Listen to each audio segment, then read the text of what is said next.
What the hell is an AP4 rally car?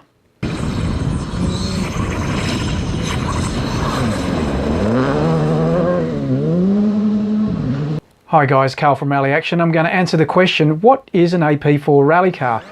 And before we can answer it, we need to wind the clock back to the turn of the century, which really wasn't that long ago, and look at the Australian Rally Championship and the World Rally Championship at the time. World Rally cars were introduced in '97 as a way for manufacturers to reduce their costs, because to produce the production-based Group A was extremely expensive and most manufacturers just couldn't put up the money anymore.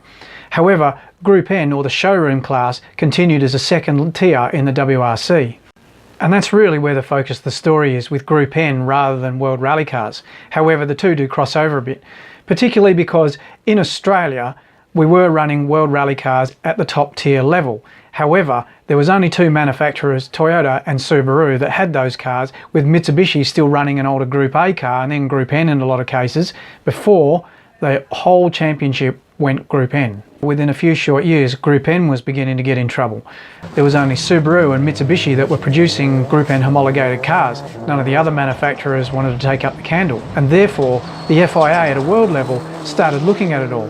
Originally they thought that ex-World Rally cars would end up in the hands of privateers, and that is true to a degree. However, they were very expensive to run and parts scarce to get hold of, so therefore with Group N in decline and World Rally cars not very easy to get hold of, the FIA needed to come up with a new solution.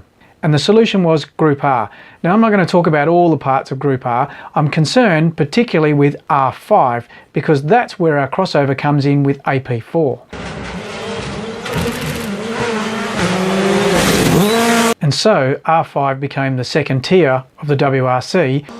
Effectively, they are a World Rally car of sorts, without all of the high technology and the expense. In fact, the FIA actually caps the cost of the cars to try and keep development and keep technology at a reasonable level for privateers.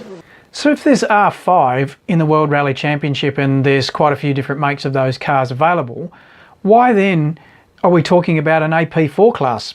Doesn't make sense. Wouldn't it be easier just to buy R5 cars and run those? Well, yes, you would think so. However, it comes down largely to the dollars and cents.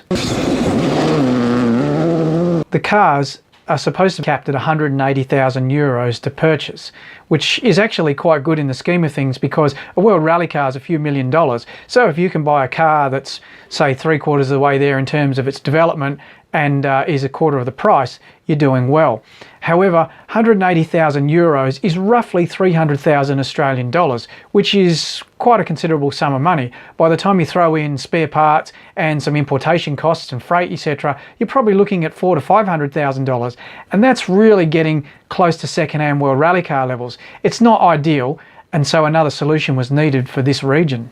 So AP4 cars in a lot of regards are like R5 cars. However, there are some differences, and one of the big ones is producing the car locally to help keep the costs down. They don't, however, need to be produced by a vehicle manufacturer, say like a Holden, Toyota, Ford, etc.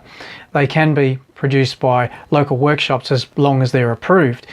They are four-wheel drive. They do have a 1.6 litre engine as a maximum capacity. They are allowed to be turbocharged, can run sequential transmissions in them, can run a few other bits and pieces. However, they do have a lot of control parts in them, like so transmission systems, hubs, some of the suspension mounting points that go in the body, subframes for mounting engines and gearboxes and things like that. So why build or buy an AP4 car when you could just as easily build a production-based car, say like a Subaru, into a competitive rally car? And certainly Subaru do that in Australia.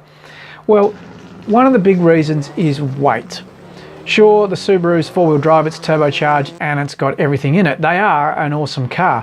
However, they're about 1,500 kilos in rally trim, which is quite a considerable amount of weight. The actual whole class is actually allowed to run at about 1,250 kilos, and AP4 cars can actually be built down to that weight. That and improved suspension geometry and a few other bits and pieces, and AP4 certainly seems like a very attractive way to go.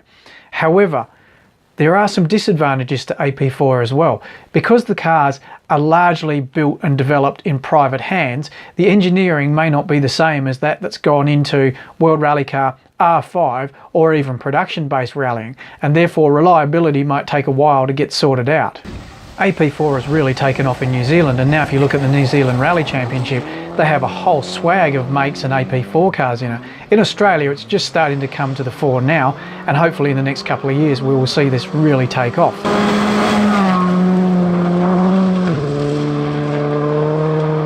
Either way, at the end of the day, it doesn't matter whether you're a fan of production-based rally cars or whether you're a fan of the developed cars like the R5 or the AP4, having more manufacturers, more involvement and more choice has to be good for the sport. So hopefully I've cleared up some of the confusion around AP4 cars and what they are and where they fit into the scheme of things. Thanks for watching. Please like and subscribe. I'll catch you again soon.